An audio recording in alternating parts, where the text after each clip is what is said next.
The fluorescent lights of the diner buzzed overhead like dying insects, casting a sickly yellow glow over the cracked vinyl booths and coffee-stained countertops. I wiped down table 7 for the third time tonight, my lower back screaming in protest, the smell of burnt coffee and grease so deeply embedded in my uniform that no amount of washing would ever get it out. My fingers were raw from scalding water and cheap detergent, my feet throbbing in shoes held together with duct tape and prayer. 3 double shifts this week, 3. And still not enough to cover rent and Emma's daycare.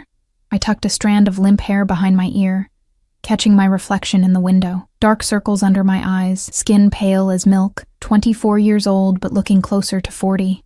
When had I become invisible? When had I stopped being a person and become just another piece of furniture in this greasy nightmare? Table 3 needs refills, barked Marcus from behind the counter, not even looking up from his phone. I nodded at no one, grabbing the coffee pot with hands that trembled from exhaustion. The diner was nearly empty, just old Mr. Peterson nursing his decaf in the corner and a couple of truckers by the window. The bell above the door chimed, but I didn't look up. Another customer. Another $1 tip if I was lucky.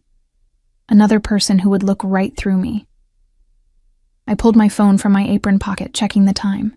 11:47 p.m. Emma would be asleep at my mom's by now, her little face peaceful, unaware that her mother was falling apart trying to keep us afloat. My thumb hovered over my messages, and I saw it.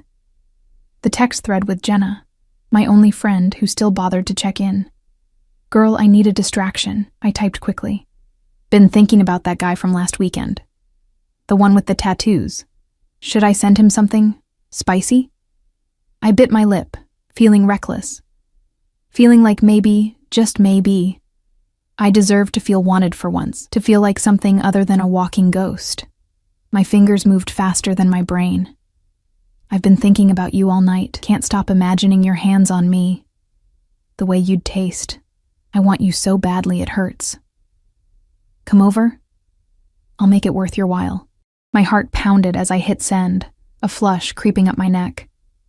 God, when was the last time I'd felt anything remotely like desire? When was the last time someone had touched me like I mattered? I shoved the phone back in my apron, a small smile playing on my lips despite everything. Maybe tonight wouldn't be completely... My phone vibrated. Once, twice, 3 times in rapid succession. Frowning, I pulled it out again, expecting Jenna's excited response or maybe Tyler's enthusiastic reply. Instead, my blood turned to ice. The message hadn't gone to Tyler.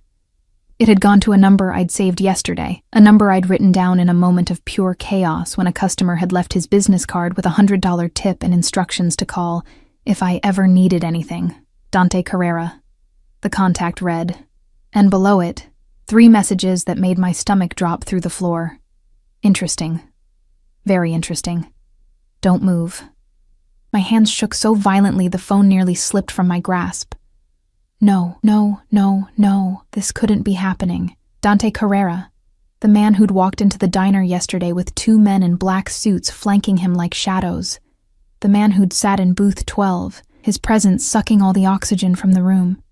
The man whose eyes had followed me with an intensity that made my skin prickle, dark and endless, and completely unreadable. The man who'd left that card with a tip that was more money than I made in a week. The man who, according to whispered rumors from Marcus, owned half the city's underground. A mafia boss. I'd sent a mafia boss a sexually explicit text message meant for a guy I'd met at a bar. My vision swam. The coffee pot slipped from my nerveless fingers, shattering against the linoleum in an explosion of glass and dark liquid. The sound echoed through the empty diner like a gunshot. "Jesus Christ, Arya!" Marcus shouted, but his voice sounded distant, muffled by the roaring in my ears. I stared at my phone, watching the 3 dots appear, disappear, appear again. He was typing. Oh God, he was typing. Address? My throat closed. I couldn't breathe, couldn't think. What did I do? What the hell did I do? Another message. I can find it myself, but I'd prefer you give it to me. Then, I'm a patient man, Arya, but not tonight. He knew my name. Of course he knew my name. I'd worn a name tag yesterday, and men like that noticed everything. Men like that forgot nothing. My fingers moved on autopilot, some self-preservation instinct buried deep overriding my frozen brain. I typed out my address, watching the letters appear through a haze of panic and disbelief. What choice did I have? He'd said he could find it himself, and I believed him. Men like Dante Carrera had resources, connections, ways of discovering things that should remain hidden. The moment I hit send, reality crashed over me like a wave of ice water. What had I done? I grabbed my purse from under the counter, Marcus's protests fading to white noise as I stumbled toward the exit. The night air hit me like a slap, cold and sharp, cutting through the fog of terror. My apartment was 15 minutes away on foot. I couldn't afford a car, could barely afford the bus, but I ran anyway, my worn shoes slapping against cracked pavement. The streets were empty, pools of lamplight creating islands in an ocean of darkness. My breath came in ragged gasps, my heart hammering against my ribs so hard I thought they might crack. What would he do? What did men like him do to people who disrespected them, even accidentally? Images flashed through my mind. Things I'd seen in movies, stories I'd heard whispered in dark corners.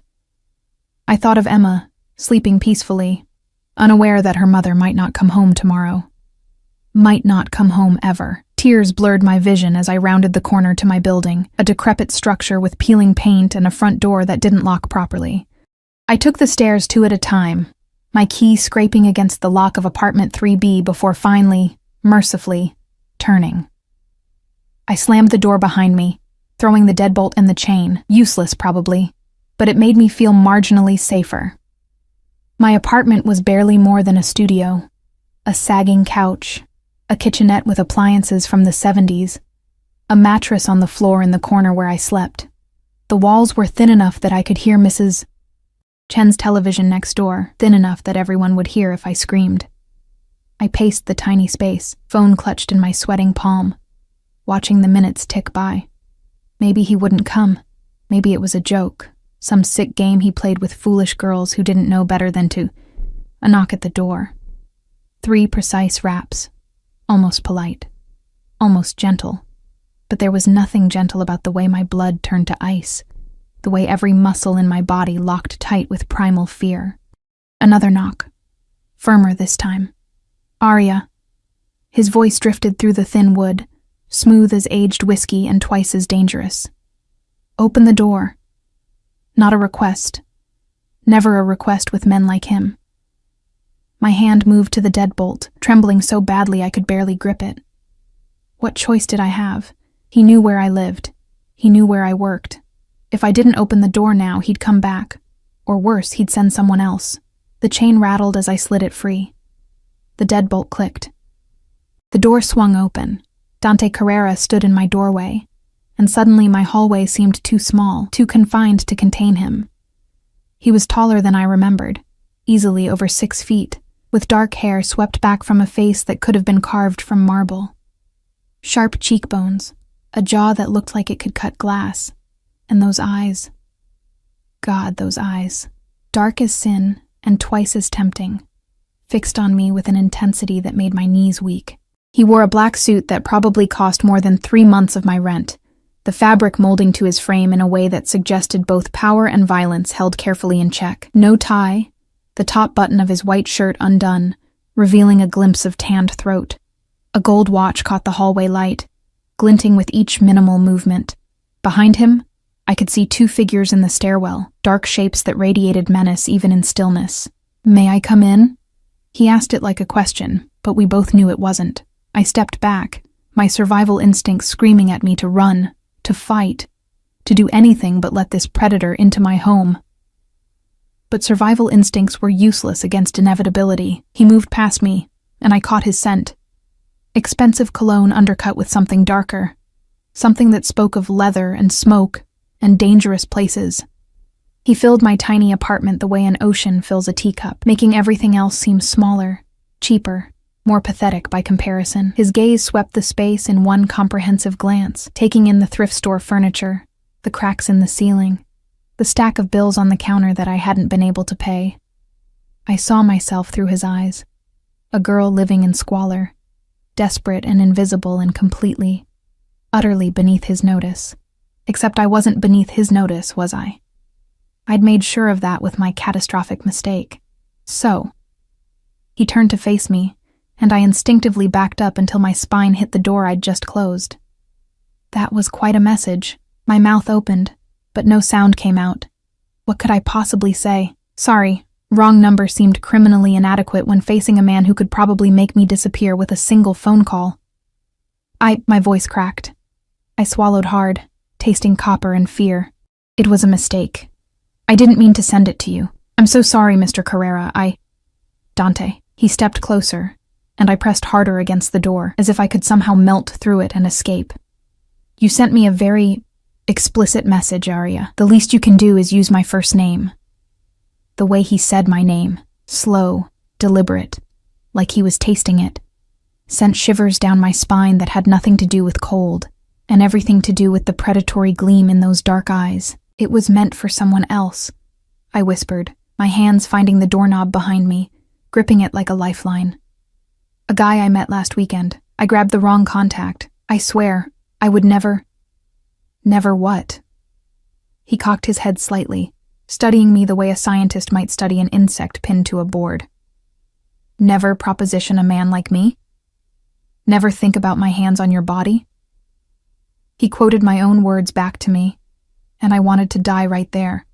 Never imagine how I'd taste. Heat flooded my face, mortification mixing with terror in a cocktail that made me dizzy.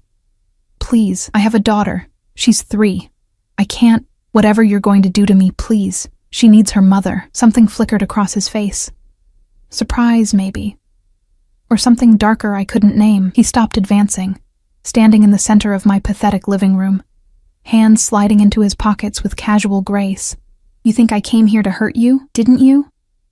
My voice came out sharper than intended, fear manifesting as anger because it was easier to be angry than to be terrified.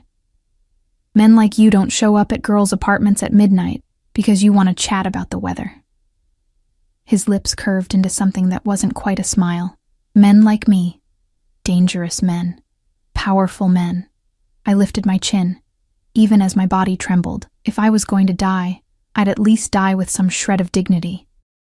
Men who aren't used to being disrespected, even accidentally. Is that what you think happened? Disrespect? He moved again, but this time toward the window, pulling back the thin curtain to glance down at the street below. I could see his profile in the dim light. Aristocratic, beautiful in a way that seemed almost cruel. Tell me about this man, the one you meant to send that message to. The question caught me off guard. What? Tyler, wasn't it? He let the curtain fall, turning back to me. I assume that's who you meant to proposition at... He glanced at his watch. Nearly midnight on a Thursday. I stared at him. How did he know Tyler's name? Had he already looked into my phone, my life? I don't see how that's relevant, I managed. Humor me. It wasn't a request. I wrapped my arms around myself, suddenly aware of how I must look. Cheap uniform stained with coffee, hair falling out of its messy bun, exhaustion etched into every line of my face. Next to him, I was nothing. Less than nothing. I met him at a bar last weekend. My friend Jenna dragged me out. We talked, exchanged numbers. That's it. I paused. That's all it was supposed to be, and yet you wanted him badly enough to send that message. Dante's eyes never left my face, reading every micro-expression, every tell. Badly enough that it hurt. Shame burned through me. Can we please not? When's the last time someone touched you, Arya? The question hit me like a physical blow. I flinched, tears pricking the corners of my eyes. That's none of your... When's the last time someone made you feel wanted? Desired? He took a step forward, and I had nowhere left to retreat. When's the last time you felt like something other than invisible? How did he know? How could he possibly know the exact words that had been running through my head for months, maybe years? Stop. My voice broke. Please, just whatever you want, whatever I need to do to make this right, just tell me. But stop looking at me like that. Like what? Like you can see inside me. A tear escaped, trailing hot down my cheek, like you know things you shouldn't know. He was closer now, close enough that I could feel the heat radiating from his body, could see the flecks of gold in those dark eyes, close enough to kill me if he wanted to. "I do see inside you," he said softly, and there was something almost gentle in his tone that scared me more than threats would have. "I see a woman who works herself to exhaustion for a daughter she loves more than life. I see someone who's forgotten what it feels like to be touched with anything resembling tenderness. I see someone who's so starved for connection that she'll reach out to strangers in bars, hoping they'll make her feel alive again." Another tear fell, then another. I couldn't stop them now. "I see you, Arya. Every part of you." His hand lifted, and I tensed, but he only brushed a tear from my cheek with his thumb. A touch so gentle it broke something inside me. "That message you sent? That wasn't a mistake. Not really." "Yes, it was. It was a message from your subconscious, telling you what you really wanted." His thumb traced my cheekbone, and I shuddered. "Not some forgettable boy from a bar. Someone who could see you. Someone who could make you feel, you're insane," I whispered. But I didn't pull away from his touch. Couldn't. "Maybe." His smile was dark, dangerous. "Or maybe I'm the only person who's been honest with you in years." My phone buzzed in my apron pocket, making us both freeze. With shaking hands, I pulled it out. A text from my mother. "Emma's fine. Sleeping like an angel. Don't worry about picking her up early tomorrow. You need rest, baby girl." The irony wasn't lost on me. Here I was, standing in my apartment with a Mafia boss's hand on my face, and my mother was telling me to rest. "Your daughter's name is Emma, not a question." He'd already known. "Don't." I finally found the strength to step back, breaking contact. "Don't you dare bring my daughter into whatever this is." "This?" He lowered his hand but didn't retreat. "What do you think this is?" "I don't know." I wrapped my arms tighter around myself, a pathetic shield against his intensity. "A game? Some twisted way to punish me for the text?" "No game." His expression hardened slightly. "And no punishment. At least not the kind you're imagining." "Then what do you want from me?" The question hung in the air between us, heavy with implications I wasn't ready to examine. Dante studied me for a long moment, and I could practically see the calculations running behind those intelligent eyes. "Yesterday, when I came into that diner, do you know what I saw?" I shook my head mutely. A woman who moved through the room like a ghost, serving coffee, cleaning tables, existing in a space that should have been beneath my notice. He paused. "But you weren't beneath my notice. Because when you brought me my coffee, your hand shook, just slightly. And when you set it down, you looked at me, really looked at me, for exactly 3 seconds before you remembered you were supposed to be invisible." My heart hammered. I'd thought I'd been so careful yesterday, so controlled. In those 3 seconds, I saw something I haven't seen in a very long time. Recognition. Not of who I am or what I do. You didn't know any of that then. But recognition of danger, of power. He took another step closer, and this time, I didn't back away. "You knew I was a predator, and something in you responded to that. That's not— Don't lie to yourself, Arya. Not anymore." His voice dropped lower, intimate. "You sent me that text because some part of you wanted this. Wanted me to come here. Wanted to see what would happen if you stopped being invisible for just one night." "No."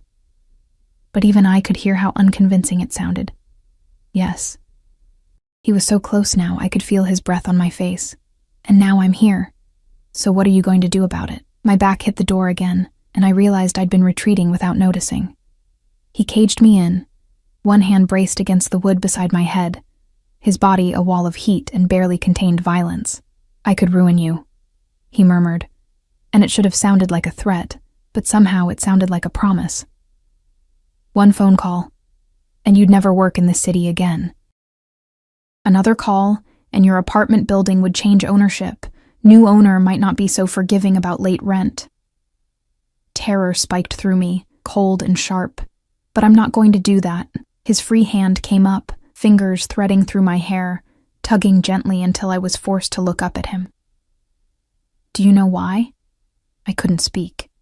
could barely breathe. Because you're mine now. The words were soft, almost tender, but there was steel underneath, possession. The moment you sent that text, accidentally or not, you became mine. And I take care of what's mine. I'm not... I started to protest, but his thumb pressed against my lower lip, silencing me. Yes, you are. You just don't know it yet. He leaned in, his lips nearly brushing my ear, but you will. Then he was gone, stepping back, the sudden absence of his presence like a vacuum that left me gasping. He straightened his suit jacket, composed once more, the predator sliding back behind the civilized mask. Go to sleep, Arya. You have work tomorrow. He moved toward the door, and I scrambled out of his way on instinct. Oh, and one more thing. He paused in the doorway, turning back to look at me with those fathomless dark eyes. Delete Tyler's number. You won't be needing it anymore. Then he was gone, the door clicking shut behind him with a finality that echoed through my bones. I stood there, trembling, my mind trying desperately to process what had just happened. My phone buzzed again, a new message from an unknown number that I somehow knew was him. Sweet dreams, Piccola. I'll be thinking about all the things you promised in that text. Soon, you'll deliver on every single one. I didn't sleep. How could I, with his words echoing in my head like a dark lullaby? You're mine now. The sheets tangled around my legs as I tossed and turned on my mattress, watching shadows crawl across the ceiling, seeing his face in every dark corner. By the time my alarm shrieked at 6 a.m., I felt like I'd been hit by a truck. My eyes were gritty, my body aching, and my mind kept replaying the way he'd touched my face. So gentle it had hurt worse than violence would have. I couldn't go to work. I couldn't face the diner, couldn't pretend everything was normal when my entire world had tilted sideways in the span of one catastrophic text message. But I also couldn't afford to miss a shift, not with rent due in 5 days and Emma's daycare payment already a week overdue. The uniform smelled like grease and desperation as I pulled it on, my hands still shaking. I caught my reflection in the bathroom mirror, pale, hollow-eyed, looking even more like a ghost than usual. Perfect camouflage for someone who wanted to disappear. Maybe if I was invisible enough, he'd forget about me. Maybe last night had been some twisted game, and now that he'd scared me sufficiently, he'd move on to more interesting prey. The thought should have brought relief. Instead, it brought something uncomfortably close to disappointment. I shoved that feeling down deep, grabbed my purse, and headed out into the gray morning light. The bus ride to the diner took 45 minutes. Every minute an eternity of anxious thoughts. Would he come back? Would he send someone? What did your mind even mean to a man like him? The diner looked the same as always, tired, worn, forgotten by time and progress. I pushed through the door, the bell chiming its familiar greeting, and immediately felt Marcus's disapproving glare from behind the counter. You're late. I glanced at the clock. 6:58. My shift started at 7. 2 minutes isn't... Late is late. And you broke a coffee pot last night. That's coming out of your paycheck. Of course it was. I bit back the sharp response on my tongue and headed to the back to stash my purse. No point arguing. Marcus had been looking for reasons to dock my pay since I'd turned down his creepy advances 3 months ago. The morning shift crawled by in a haze of coffee refills and scrambled eggs, my body moving on autopilot while my mind remained trapped in last night. Every time the bell chimed, my heart jumped. Every dark-haired man who walked through the door made my breath catch. But none of them were him. By noon, I'd almost convinced myself it had been a fever dream. Some stress-induced hallucination brought on by exhaustion and desperation. Men like Dante Carrera didn't show up at the apartments of nobodies like me. They didn't touch our faces and call us theirs. They didn't. The bell chimed. I looked up from wiping down table 5 and felt the world stop spinning. He stood in the doorway, sunlight streaming behind him like some dark angel descending from heaven. Or more accurately, ascending from hell. Same expensive suit, different color. Charcoal gray today, with a black shirt underneath that made him look like a beautiful nightmare. His 2 shadows flanked him as before, silent sentinels in matching suits, but it was his eyes that pinned me in place. Those dark, knowing eyes that found me instantly across the crowded diner as if he'd known exactly where I'd be standing. A small smile curved his lips. Predatory. Possessive. Mine, that smile said. My rag dropped from nerveless fingers, hitting the floor with a wet slap that seemed obscenely loud in the sudden silence. Because the diner had gone quiet, every conversation dying, every head turning to look at the man who radiated danger like other people radiated warmth. Even Marcus had gone pale behind the counter, recognition and fear warring on his face. Dante moved through the space like he owned it. And maybe he did. Maybe he owned everything in this city and I'd just been too naive to realize it. He headed straight for booth 12, the same one he'd occupied yesterday. Sliding into the worn vinyl seat with unconscious grace, his guards took up positions near the door and the back exit, watching. Waiting. I couldn't move. Couldn't breathe. Couldn't do anything but stand there clutching a dirty rag, while my heart tried to beat its way out of my chest. Area. Marcus's voice cut through my paralysis, sharp with warning. Table 12 needs service, right. Because I was still a waitress, still invisible, despite everything that had happened. I bent to retrieve the fallen rag, using the moment to compose myself, then forced my feet to carry me toward him. Each step felt like walking toward my own execution. He didn't look up from the menu he was perusing, as if he actually cared about the options in a place like this, until I stopped beside the booth. Then those dark eyes lifted, and I felt their weight like a physical touch. Good afternoon, Arya. Hearing him say my name in public, in this place where I was supposed to be nothing and no one, felt obscene somehow, intimate in a way that made my skin flush. What can I get you? My voice came out steady, professional. A small victory. Coffee. Black. He closed the menu, handing it to me, his fingers brushing mine deliberately. And your presence. Sit. I glanced around the diner. Every eye was on us now, including Marcus's increasingly panicked ones. I'm working. I can't. Sit. Down. Not loud. Not aggressive. But absolutely final. My knees buckled, and I slid into the opposite side of the booth before my brain could catch up with my body. The vinyl was cold through my thin uniform, or maybe that was just fear making me shiver. Better. He leaned back, studying me with that unnerving intensity. You look tired. Didn't sleep well? I wonder why, I muttered, then immediately regretted the sarcasm. You didn't sass men who could make you disappear. But he just smiled, clearly amused. Still thinking about last night? Trying desperately not to. The honesty slipped out before I could stop it. Liar. He said it gently, almost affectionately.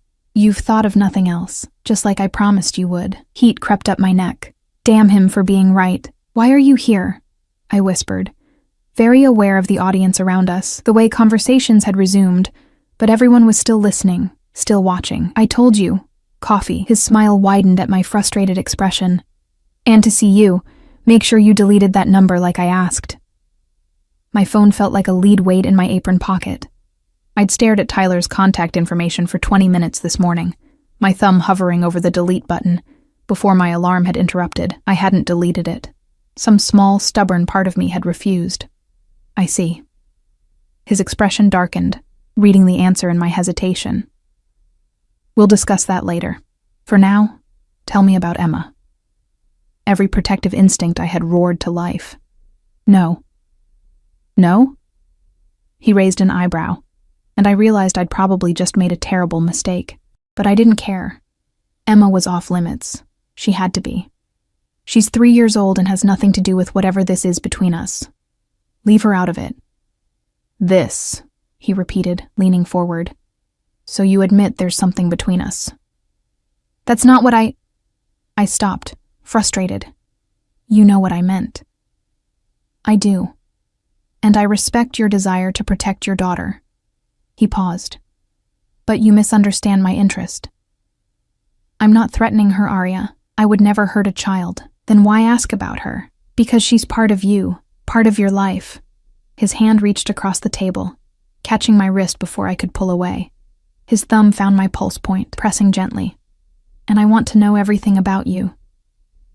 My heart raced beneath his touch, and I knew he could feel it. Why? Because you're mine. I thought I made that clear. I'm not a possession, I hissed, trying to jerk my hand back. His grip tightened just enough to keep me in place, not painful, but inescapable. No, he agreed softly. You're much more valuable than a possession. You're an obsession. The word hung between us, heavy and terrifying. You're crazy. My voice shook. You don't even know me. I know you work 3 jobs to keep your daughter fed. I know her father isn't in the picture, hasn't been for 2 years. His thumb stroked my racing pulse. I know you dropped out of community college when you got pregnant. I know you send money to your mother every month even though you can barely afford to eat. I know you haven't been on a date in over a year, haven't been touched by anyone except that unfortunate encounter last weekend with... Stop. Tears burned my eyes. How do you know all that? I make it my business to know everything about what belongs to me. He finally released my wrist, but the phantom heat of his touch remained. Your daughter's father. Where is he? I don't know. He left when I was 6 months pregnant, said he wasn't ready to be a father. The old wound throbbed.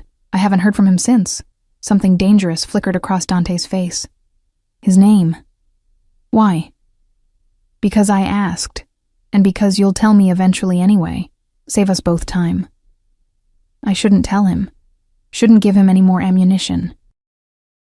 But looking into those implacable eyes, I knew he was right. He'd find out with or without my cooperation. Jake Morrison. The name tasted bitter. But he could be anywhere. He's not. Let me worry about that. Dante's smile returned, but it wasn't comforting. Any other men I should know about? Besides the unfortunate Tyler? There's no one. There hasn't been anyone. Why was I telling him this? Why did it feel like a confession? Good. He stood suddenly, pulling out his wallet and dropping several $100 bills on the table. That's for the coffee I won't be drinking and for your time. Take your break. We're leaving. What? No, I can't just... You can. You will. He gestured to one of his guards, who immediately headed toward Marcus at the counter. Your boss is being informed that you're leaving early today. He won't object. I watched in horror as the guard spoke quietly to Marcus, who'd gone the color of old cheese. After a moment, Marcus nodded frantically, his eyes darting to me with something that looked almost like pity. Come, Arya. Dante extended his hand, and I stared at it like it was a venomous snake. Don't make me ask twice. Where are we going? Somewhere we can talk properly. Somewhere private. His eyes promised things that made my stomach clench with equal parts fear and something I didn't want to name. Don't worry. I'll have you back in time to pick up Emma from daycare. See? I pay attention to your schedule. That should have been comforting. Instead, it was terrifying, knowing he'd researched me so thoroughly, knew my routines, my vulnerabilities, every soft spot where he could apply pressure. But what choice did I have? His guard was already holding my purse, retrieved from the back. Marcus was nodding like a bobblehead, clearly too terrified to object to anything, and Dante was waiting, patient as a cat at a mouse hole, knowing I'd eventually have to come out. I took his hand. His fingers closed around mine, warm and strong, and I felt the trap spring shut. The car waiting outside was exactly what I'd expected. Sleek, black, expensive enough to feed me and Emma for a year. The windows were tinted so dark I couldn't see inside, and when one of the guards opened the back door, the interior looked like a cave leading to another world. Dante's hand remained on the small of my back, guiding me forward with gentle but inexorable pressure. I climbed in, the leather seat cold against my bare legs, and he slid in beside me, close enough that his thigh pressed against mine. The door closed with a heavy thunk that sounded like finality. Where are we going? I asked again, as the car pulled smoothly into traffic. The driver was separated from us by a privacy partition, dark and opaque. My apartment, downtown. Dante settled back, his arm draping across the seat behind me, not quite touching but close enough that I could feel the heat radiating from him. Relax, Piccola. I'm not going to hurt you. Everyone keeps saying that right before they hurt me. The words slipped out, bitter and honest. His eyes sharpened. Who hurt you? Does it matter? Yes. One word, but it carried weight. A promise or a threat. I couldn't tell which. It matters to me. I looked away, watching the city slide past through tinted windows. Buildings grew taller, cleaner, more expensive as we drove. This wasn't my world. This was where people like Dante lived. People who wore suits that cost thousands and never worried about rent or daycare or whether they'd eat this week. Jake hurt me, I finally said. Not physically, but he looked me in the eye, told me he loved me, and then disappeared the moment things got hard. That hurt worse than any punch. And Tyler? His voice had gone dangerously soft. Tyler didn't hurt me. We barely... I stopped, heat flooding my face. It wasn't anything serious, but you slept with him. It wasn't a question, but I answered anyway. Yes, once, last weekend. I forced myself to meet his gaze. Is that what this is about? Some weird possessive thing because I dared to sleep with someone else before you decided I was yours? No. His hand moved from the seat to my hair, fingers threading through it with surprising gentleness. This is about the fact that you were so desperate to feel something, anything, that you let some stranger touch you, that you sent him that message, hoping he'd make you feel alive again. I tried to pull away, but his grip tightened, holding me in place. And it didn't work, did it? He leaned closer, his breath warm against my ear. He touched you, and you felt nothing. Empty. Maybe even more invisible than before. A sob caught in my throat because he was right. God help me, he was right.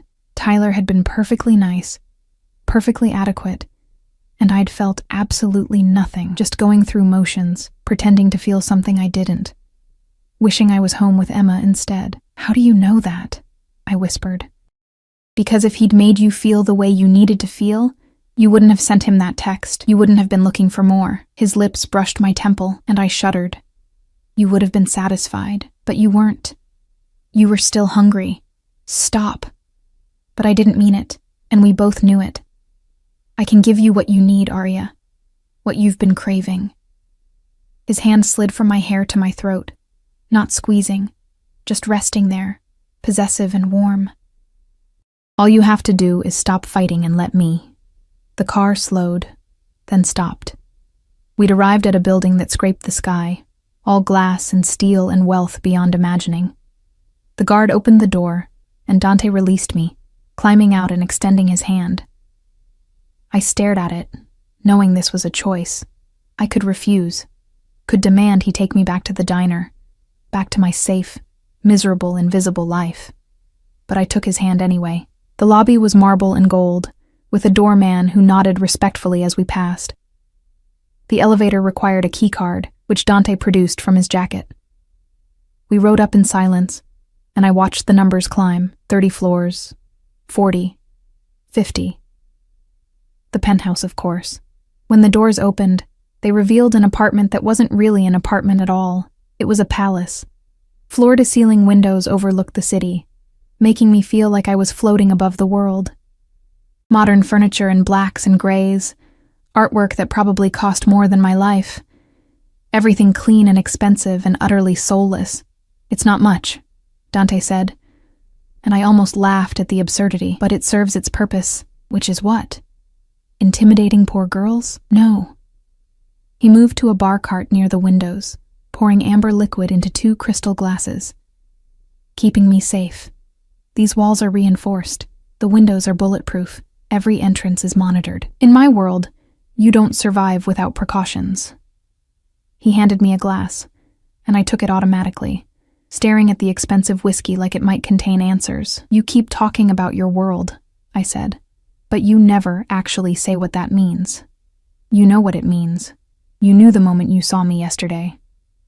He took a sip, watching me over the rim of his glass. You felt it, the danger. You're a criminal. Saying it out loud made it real, terrifying. I'm a businessman who operates outside traditional legal frameworks. He smiled at my expression. But yes, if you want to simplify it, I'm a criminal. Does that scare you? Yes. Good, it should.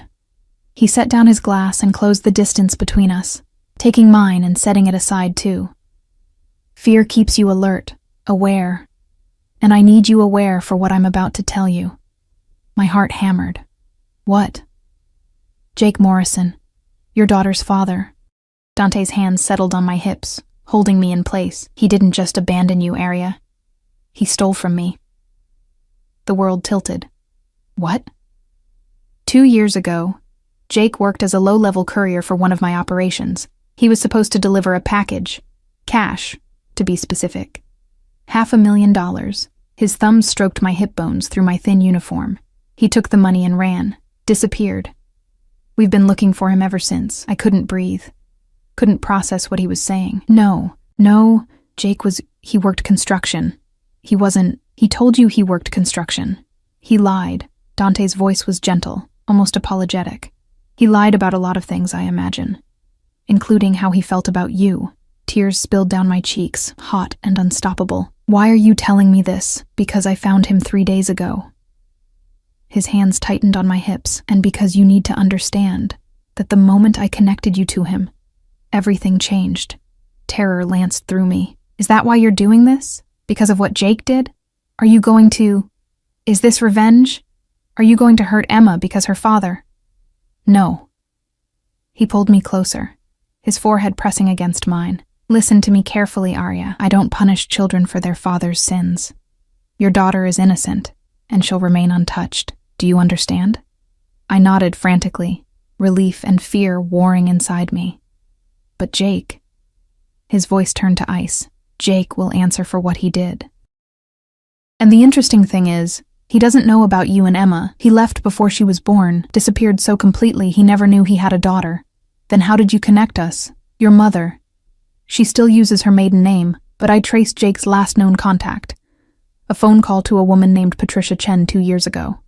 Your mother. He smiled, but there was no warmth in it. From there, it was easy to find you. And Emma. And this whole tragic story of a woman abandoned and struggling alone. I should have been angry, should have been outraged at this invasion of privacy, but all I felt was exhausted, defeated. So what now? You found me. Connected me to Jake. What does that mean for us? It means, he said slowly, that you've been living with the consequences of his choices for 2 years. Working yourself to death, raising his child alone, suffering because he was a coward and a thief. His hands moved to cup my face, forcing me to meet his eyes. And it means I'm going to fix that. You can't fix it. What's done is done. I can make sure you never struggle again. Never worry about rent or food or daycare. Never have to work 3 jobs just to survive. His thumbs wiped away my tears. I can give you and Emma a life where you're safe, comfortable, protected. In exchange for what? Because men like him didn't give without taking something in return. In exchange for you. Simple, direct, terrifying. Be mine, Arya. Truly mine. Let me take care of you and your daughter. Let me give you everything Jake should have given you and more. That's insane. You don't even know me. It's been less than 24 hours since that text. You can't just... I can. His grip tightened slightly, and I will. Because from the moment I saw you yesterday, something in me recognized something in you. And that text? That was fate giving me permission to act on what I already knew. What did you know? That you were mine. That you've always been mine. I just had to find you. He kissed my forehead, achingly gentle. Say yes, Arya. Stop fighting this. Let me make everything better. And if I say no, his expression darkened, then I'll wait. I'm a patient man when I need to be, but make no mistake. You will say yes eventually, because I can offer you everything you've ever needed, and the alternative is going back to that life of barely surviving, always one crisis away from disaster. He was right, and I hated him for it, hated that he'd found the exact pressure point, the exact vulnerability that made his offer almost impossible to refuse. I need time, I whispered. I can't just... This is too much, too fast. I need to think. You have until tomorrow. Not negotiable. I'll pick you up from the diner at 7. You'll give me your answer then, he paused. And Arya, delete Tyler's number, because whether you say yes tomorrow or in a month, the end result is the same. You're mine, and I don't share. He kissed me then, not gentle like his other touches, but claiming, possessive, his mouth on mine with an intensity that stole my breath and my thoughts, and everything that wasn't the taste of him, the feel of him, the overwhelming presence of him consuming every sense. When he finally pulled back, I was dizzy, clinging to his shoulders just to stay upright. That's what it feels like, he murmured against my lips. That's what you've been missing. That's what I can give you every single day for the rest of your life. Then he stepped back, straightening his jacket, composed once more while I stood there trembling and undone. Marco will drive you home. You have 2 hours before Emma's daycare closes. Plenty of time. He moved toward his desk, dismissing me. I'll see you tomorrow, Piccola. Don't keep me waiting. The ride back to my apartment passed in a blur. Marco, the guard who'd driven us, said nothing, and I was grateful for the silence. My mind was too full, too chaotic, to make small talk with one of Dante's men. My lips still burned from his kiss. My body still hummed with the memory of his touch. And my heart, God. My heart was a traitor, whispering that maybe, just maybe, saying yes wouldn't be the worst thing in the world. But it would be. It had to be. Because men like Dante Carrera didn't offer happily ever afters. They offered golden cages and beautiful prisons, and the illusion of safety right up until the moment everything shattered. I picked up Emma from daycare in a daze, her excited chatter about finger painting and snack time washing over me like white noise. She was so innocent, so pure, completely unaware that her entire future hung in the balance of a decision her mother had to make. Mama, you okay? Her small hand patted my cheek as we walked home. Her brown eyes, Jake's eyes, damn him, worried. I'm fine, baby. I forced a smile, kissing her forehead. Just tired. You're always tired, Mama. The simple observation broke something in me. She was right. I was always tired, always struggling, always barely holding everything together with duct tape and prayers. What kind of life was that for either of us? That night, after Emma fell asleep curled against my side, I stared at my phone. Tyler's contact information glowed on the screen, a symbol of my last attempt at normalcy, at feeling like a regular person who could date and flirt and make mistakes that didn't have life-altering consequences. I deleted the number, not because Dante had told me to, but because I knew, deep in my bones, that whether I said yes or no tomorrow, Tyler, and any other man, was irrelevant now. Dante had marked me, claimed me, and some primal part of me had accepted it the moment our eyes met yesterday. Sleep came in fits and starts, plagued by dreams of dark eyes and dangerous promises. Morning arrived too soon and too slowly all at once. I went through the motions, getting Emma ready, dropping her at daycare, heading to the diner for my shift. But every minute felt like walking toward an executioner's block, knowing the axe would fall at 7 p.m. whether I was ready or not. The day crawled by. Marcus watched me nervously, probably wondering if he'd ever see me again after whatever had happened yesterday. Customers came and went, their faces blurring together into meaningless noise. At 6:30, I untied my apron with shaking hands. Leaving early again? Marcus asked, but there was no heat in it, just resignation. Yeah. I didn't owe him an explanation, didn't owe anyone anything except Emma, and the decision I was about to make was for her as much as for me. I stepped outside and the black car was already there, idling at the curb like a sleek predator. Marco opened the door, and I climbed in without hesitation this time.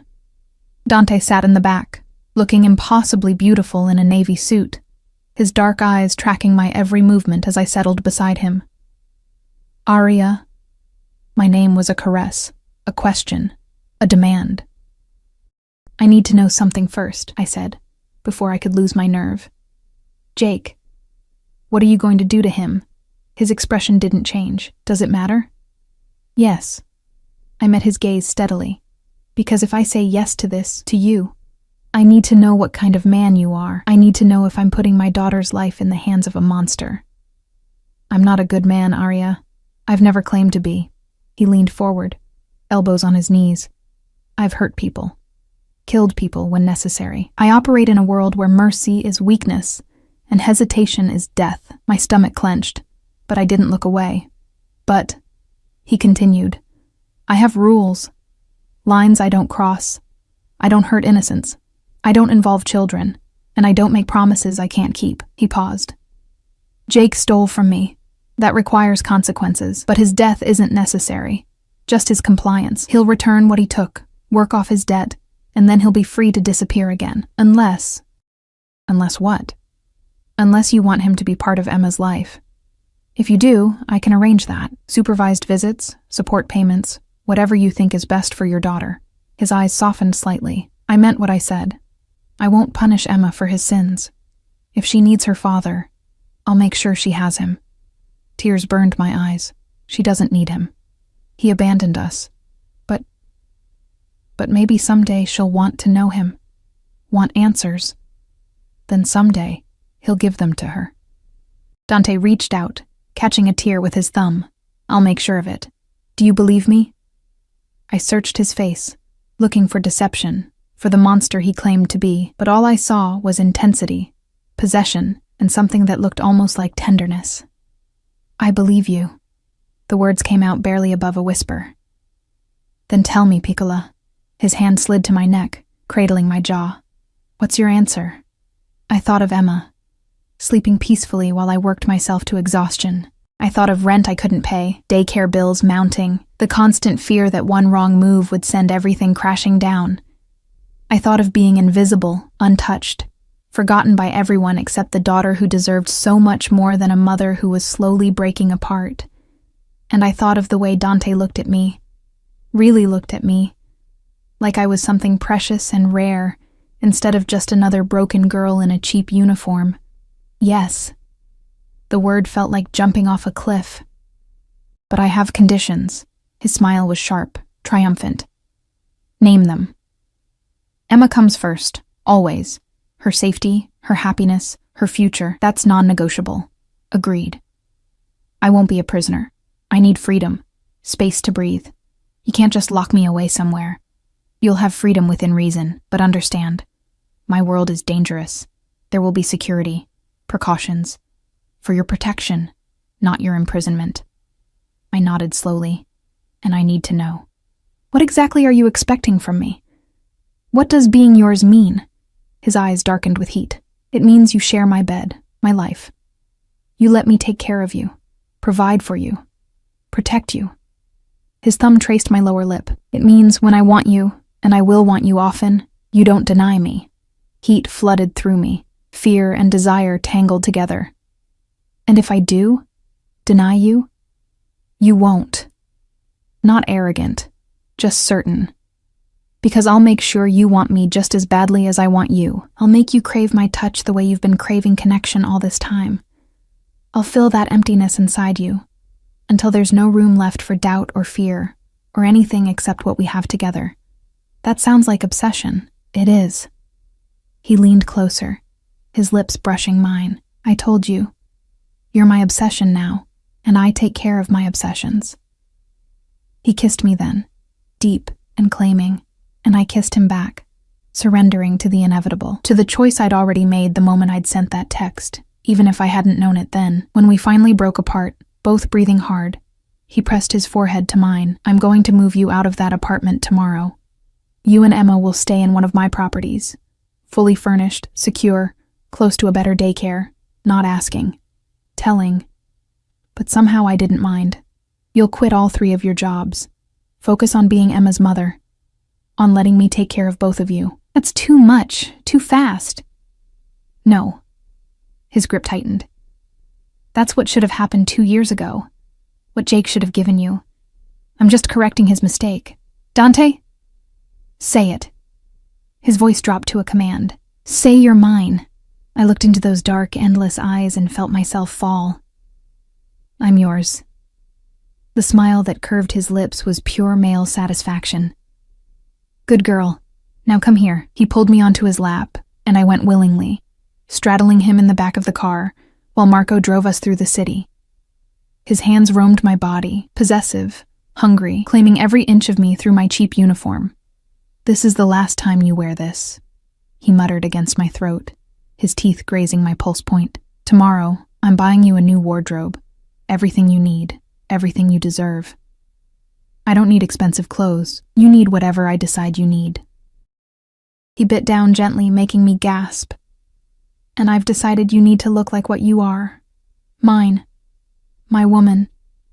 Not some invisible ghost serving coffee to people who don't even see you."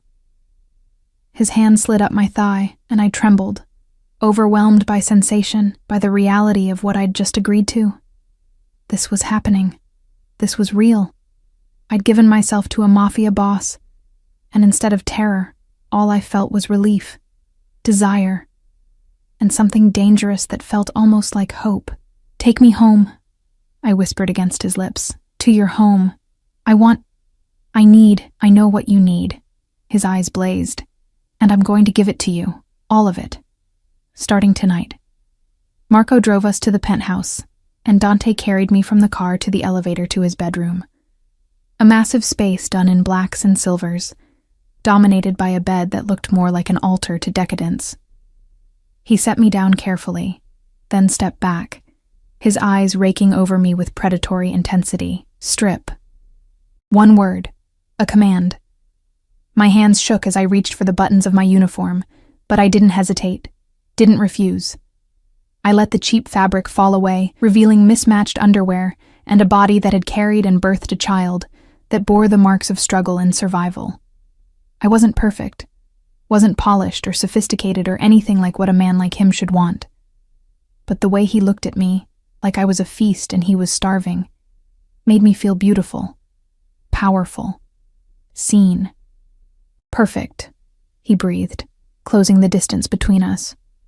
Absolutely perfect. His hands mapped my body, learning every curve, every imperfection, every scar and stretch mark, and where his hands went, his mouth followed, worshipping me with a devotion that felt almost religious. When he finally laid me back on that massive bed, when he stripped away his own expensive armor and covered my body with his, when he pushed inside me with a groan that sounded like prayer, I finally understood what I'd been missing.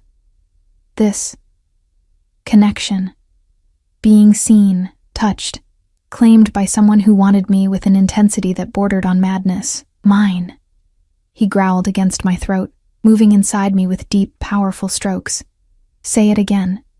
Tell me you're mine." "Yours," I gasped, my nails raking down his back. "I'm yours, Dante. Only yours. Forever." He captured my mouth, swallowing my moans. "You're mine forever, Arya. You and Emma both. My family. Mine to protect, mine to care for, mine to love. Love." The word should have terrified me. Instead, it felt like a promise, a vow. I shattered beneath him, crying out his name, and he followed moments later, burying himself deep and marking me from the inside out. Afterwards, as we lay tangled together, his hand traced lazy patterns on my hip. "I meant it," he said quietly. "Everything I promised. You and Emma will want for nothing. You'll be safe, protected, provided for." He tilted my chin up, forcing me to meet his gaze. "All you have to do is be mine. I already am." And I meant it. Somehow, impossibly, I meant it. 3 months later, I watched Emma play in the garden of the house Dante had bought for us. Not the penthouse, but a beautiful home in a safe neighborhood with a yard and good schools nearby. She was laughing, chasing butterflies, looking healthier and happier than I'd ever seen her. Dante's arms wrapped around me from behind, his chin resting on my shoulder. "Happy?" he murmured. I leaned back into his embrace, feeling safe in a way I'd never felt before. "Yes." "Good." He kissed my temple. "Because you're stuck with me now. No escape." I turned in his arms, rising on my toes to kiss him properly. "I don't want to escape. You gave me everything, Dante. Everything I needed." "No, Piccola." His eyes were soft, filled with that obsessive devotion I'd come to crave. "You gave me everything. A family. A reason to be more than just a monster. A home." And as Emma called for us to come play, as we walked hand in hand into that sunlit garden, I realized that sometimes the best things in life came from the worst mistakes. That sometimes sending a text to the wrong number was exactly what fate had intended all along. I was his. He was mine. And finally, after so long being invisible, I was exactly where I belonged.